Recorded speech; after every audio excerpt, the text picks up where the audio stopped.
Depuis 4 ans, j'essaie de faire ce lien entre l'école et le laboratoire pour aussi que nos étudiants soient confrontés aussi à ce qui se passe en laboratoire en termes de recherche.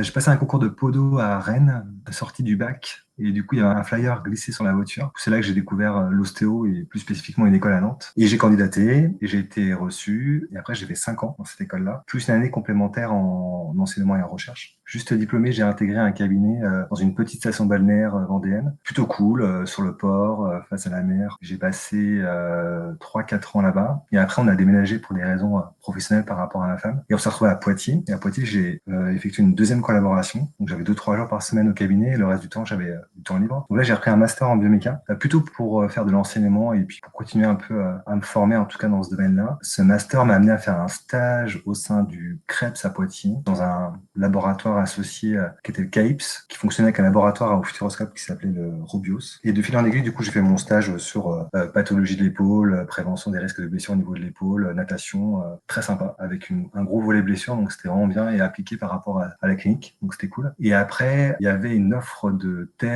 une bourse ministérielle qui s'ouvrait dans le laboratoire où j'étais. J'ai candidaté, ça a plutôt bien marché. Et après, j'ai fait 3 ans de thèse sur modélisation musculo-squelettique et lien avec prévention des blessures, mais là plutôt pour une population de cyclistes ou triathlètes. 1 an avant de soutenir ma thèse, j'ai commencé à chercher comment, avec un parcours d'ostéo et puis une thèse en bioméca, qu'est-ce que j'allais faire après, on va dire. J'ai candidaté dans une école d'ostéo à Rennes parce qu'elle était en lien avec un laboratoire de bioméca et puis du coup, elle a commencé à tout mettre en place pour avoir une certaine collaboration entre l'université et l'école. Et du coup, je suis plutôt bien tombé. Et puis là, du coup, ça fait 4 ans que je suis là-bas, quoi. Depuis 4 ans, j'ai pris un poste du coup d'enseignant-chercheur au sein de l'Institut d'ostéopathie de Rennes-Bretagne. Ma semaine se compose en 2 jours d'enseignement, plutôt biomécanique. Moi, j'enseigne la biomécanique et j'enseigne les méthodologies de recherche. 2 jours au sein du laboratoire M2S sur les aspects sport-santé qui est à 500 mètres en fait de l'école, et une journée que je consacre aux mémoires des étudiants, aux activités de recherche de l'Institut et à la clinique au sein de l'Institut, où du coup je co-encadre des étudiants dans le cadre de la pratique clinique. Je travaille sur toutes les méthodologies de recherche plutôt issues de la bioméca qui permettent de mieux comprendre, de mieux analyser le mouvement humain. Alors plutôt dans le domaine du sport, dans une optique quand même de prévention des blessures, ou au moins dans une optique d'évaluer les stratégies de prise en charge ou comment en clinique on peut du coup évaluer un traitement, évaluer une prise en charge pour essayer d'optimiser la prise en charge du patient. Et du coup c'est assez en lien avec toute l'évaluation fonctionnelle des athlètes. On essaie d'évaluer en tout cas par des tests fonctionnels assez simples, comment fonctionne l'individu, comment fonctionne la tête dans un premier temps. Avant, on peut lui demander de faire son geste sportif. Parallèlement, avec ces méthodologies-là, on travaille sur la modélisation des tests fonctionnels utilisés en ostéo, parce qu'on a cette idée que la partie, en tout cas la première partie de la consultation, où on a cette évaluation fonctionnelle avec le patient, qu'il y a sûrement en tout cas des choses qu'on peut mesurer, des choses qu'on pourrait réutiliser en tout cas pour l'évaluation de nos pratiques et en tout cas évaluer la fonction.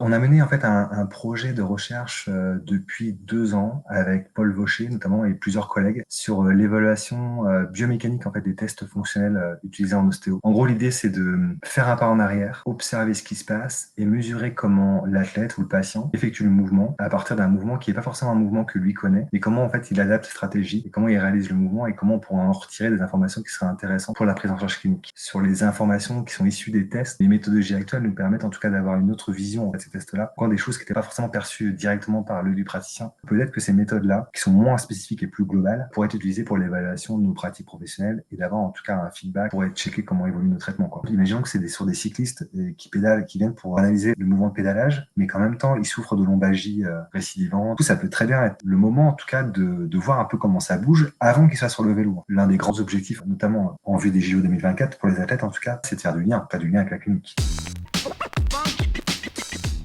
C'est assez dur en tout cas de développer déjà la méthodologie qui permet d'extraire les données cinématiques, en tout cas les données de mouvement, et savoir comment du coup les analyser, soit récupérer en clinique. L'idée d'après, c'est de les utiliser en pratique clinique sur l'évaluation de nos pratiques, et 2, de recueillir la perception des patients, mais aussi la perception de l'ostéo qui observe le mouvement, et de voir ce que lui il en tire en termes de perception de l'acte, ou en tout cas de la tâche fonctionnelle qui est demandée au patient. Cette tâche fonctionnelle, elle implique en tout cas des stratégies de fonction qui sont différentes d'un patient à un autre, et surtout sur des tâches qu'il ne connaît pas, et que du coup il y a ce phénomène d'apprentissage de la tâche qui fait du coup ça le met un peu dans des expériences perceptives qui sont différentes. L'idée, c'est de pouvoir mesurer ça et de comparer par rapport à l'œil du praticien et comparer par rapport à l'œil du patient, en tout cas les ressentis du patient.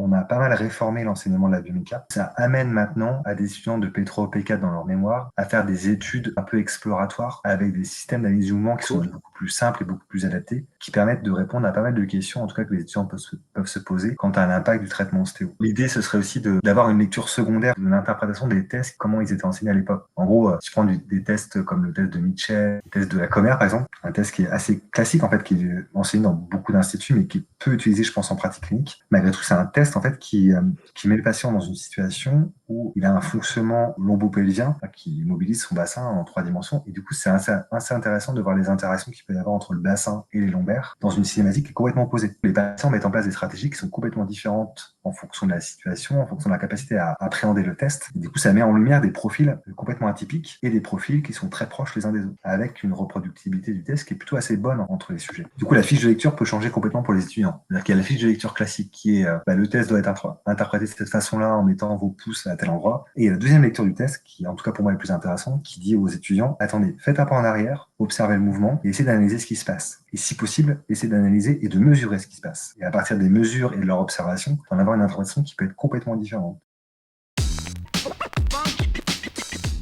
Depuis septembre, je suis impliqué dans 2 thèses en biomécanique. L'une qui est réalisée par une ostéo qui travaille sur les stratégies et les coordinations perception-action lors de l'activité locomotrice chez les patients qui sont lombalgiques. Et l'une, en tout cas, c'est par un kiné qui travaille sur l'évaluation biomécanique des patients de BPCO dans une optique aussi d'évaluer et de mieux comprendre en fait l'impact des pratiques professionnelles en rééducation et en réhabilitation. 2 profils assez intéressants qui travaillent en tout cas sur ces méthodes d'évaluation en bioméca et comment ça peut apporter du lien et de l'intérêt pour la clinique.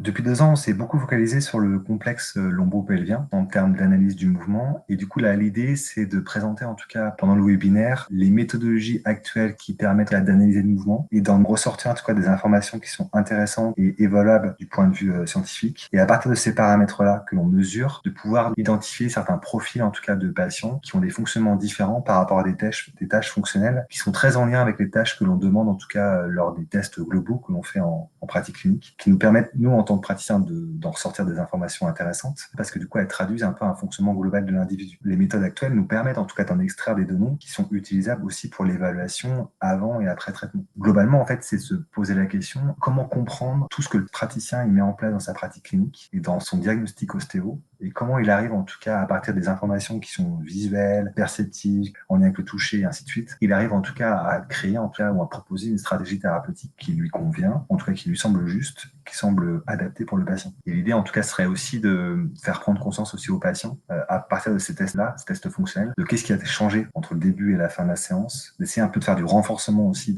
en lien avec le mouvement. Et ça, l'analyse du mouvement, elle nous permet de faire ce genre de choses. C'est aussi d'avoir du feedback pour le patient il va se voir, il peut se voir en tout cas bouger avant et après la séance. Il peut en tout cas lui aussi analyser qu'est-ce qui va pas, qu'est-ce qu'il ressent, et ainsi de suite.